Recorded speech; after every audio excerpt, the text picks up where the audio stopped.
Alfred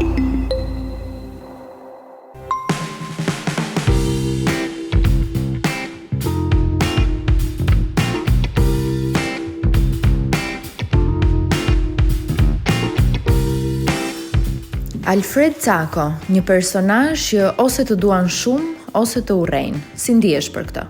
Po, kjo nuk më shqetëson, sepse unë nuk preferoj kur të them atë që do turma. Preferoj të them atë që është e vërtet, nisem nga parimi në Bibël që thotë thuaj të vërtetën sepse vetëm e vërteta të bën të lirë. Kur ke filluar të besosh për herë të parë rreth teorive të konspiracionit? Në fakt, to nuk janë teori konspiracioni, to janë teori të vërteta, po 6 muaj mund të quhen ose një vit teori konspiracioni, dhe në momentin që këto fillojnë vërtetohen, atëherë kuptohet që nuk janë teori konspiracioni, po janë teori të vërteta me të cilat paralajmërojnë njerëzit për ngjarjet që pakita ka organizuar kundër shumicës.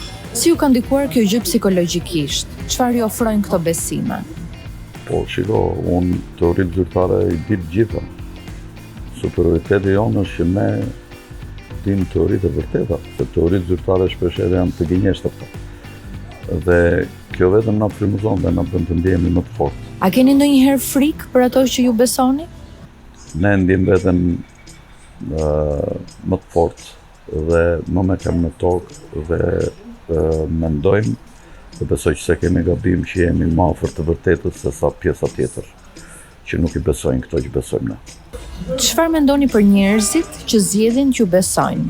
Po ne këta i quajmë mendjehapur, sepse shumica e njerëzve janë mendjekyçur. Këta janë njerëz intuitiv që gjithmonë dyshojnë dhe gjithmonë nisen nga mendimi që pakica e cila kontrollon shumicën kërkon t'i fut në qorsokak për t'i shfrytëzuar nëpërmjet shëndetit, duke i mbajtur të smur, duke i vdekur para kohe, duke i mbajtur nëpër farmacit ku këta çesin ilaçet e tyre, duke i mbajtur me gënjeshtra, duke i futur në rrugët të gabuara siç janë perversitetet morale që të shkohet kundër natyrës, dhe rendit që ka krijuar natyra dhe Zoti, dhe këta njerëz të cilët mendojnë si ne, unë i quaj njerëz mendjehapur dhe njerëz me këmbë në tokë.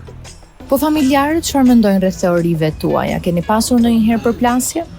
Po familjarët, duke qenë në mënyrë të vazhdueshme në kontakt me mua dhe me idetë e mia, sigurisht që kam filluar të besojnë që shumicën e gjërave që unë them janë realisht të vërtetë. Jemi në maj të vitit 2050. Si është Shqipëria dhe çfarë ka ndodhur me botën? Po, me botën tani nisim nga e fundit, ka ndodhur që është depopulluar, domethënë është ulur shumë numri popullsisë. Shumë punë të njerëzve sot i bëjnë robotët. Dhe njerëzit janë bërë hibrid, pra është ekzistenca e tyre tradicionale fizike dhe brenda trupit të tyre është bota digjitale, nëpërmjet futjes së mikrochipit në tru, të cilat ka filluar fillojnë në fillim të eksperimentonte kompania Tesla. Çfarë marrëdhënie keni me djalin dhe vajzën? Për çfarë i këshilloni ata më shumë? Jam i mërzitur për të ardhmen e tyre, sepse nëse do ndodhë kjo që njerëzit, kjo që kërkojnë të bëjnë elitat, pakica, globalistët, ose sionistët, ose mafia kazare, ose Illuminati, kjo që kërkojnë të bëjnë për të depopulluar, mund të rrezikojë jetët e tyre.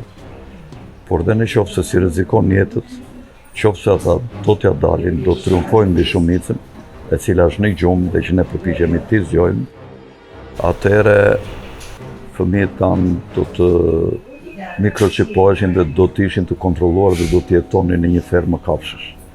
Për këtë më vjen keq.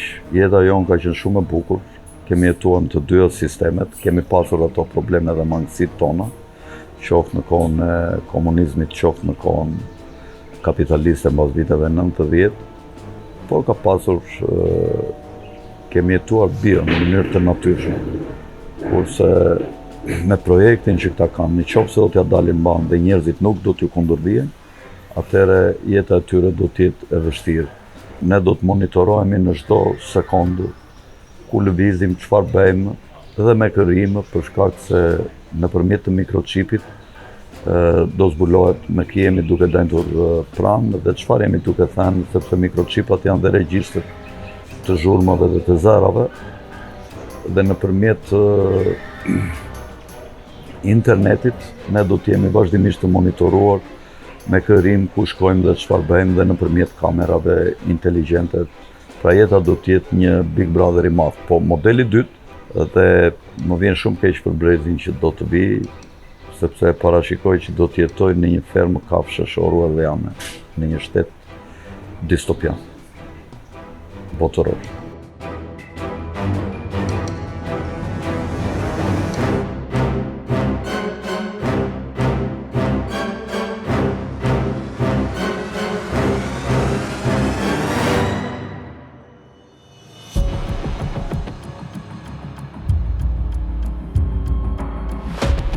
Dielli është i nxehtë apo i ftohtë? Dielli është, ju do thonë i nxehtë, unë them i ftohtë. Atëherë pse kemi vap kur del dielli? Po, shiko, në qoftë se ka një mal mbi bregdet dhe sipër ka dëbor, si e shpjegon ti që ma e malit është ma afër diellit dhe ka dëbor, kurse poshtë është nxehtë? Si e shpjegon? Kjo shpjegohet kështu që në lartësi të mëdha ajri është mirall, sa më afër detit, nivelit të detit, se ajri peshon, edhe është më i dendur poshtë. Dhe nga fërkimi i rrezeve të ftohta të diellit me molekulat e ajrit nxehen. Toka e shesht apo e rrumbullakët? Po, ja ku e keni këtu? Flat Earth. Me çfarë është e rrethuar toka? Me akuj, me Antarktidën. Beson që ka jetë në hënë? Nuk e di, ka hipoteza ndryshme, po ekziston dhe kjo mundësi. Po, ka hipoteza të tjera që thonë që janë është celulit, nuk ka asnjë gjë aty. Me çfarë mënyre mendon se do t'i vi fundi botës? Këtë nuk e di Zoti.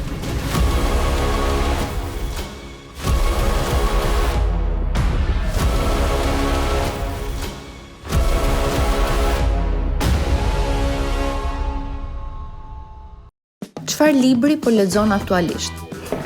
Tash jam duke lexuar 2 libra paralel mbi mjekësinë alternative, të cilat kam dëshirë t'i botoj. Çfarë ndjek më shumë në televizion aktualisht? Pothuajse fare, asnjë gjë. A do ta konsideroje ndonjëherë veten si një opinionist në një reality show? Jo, s'kam prirje për këtë. Çfarë muzike dëgjon? Muzika ndryshme dëgjoj. Dëgjoj muzikë të vendit, muzikë të huaj, edhe nga muzika e huaj dëgjoj që nga opera deri në këto stilet e ndryshme të muzikës jazz, heavy metal. Kur ke qarë për herë të fundit? Kur më ka rarur mamaja ndonjëherë i vogël.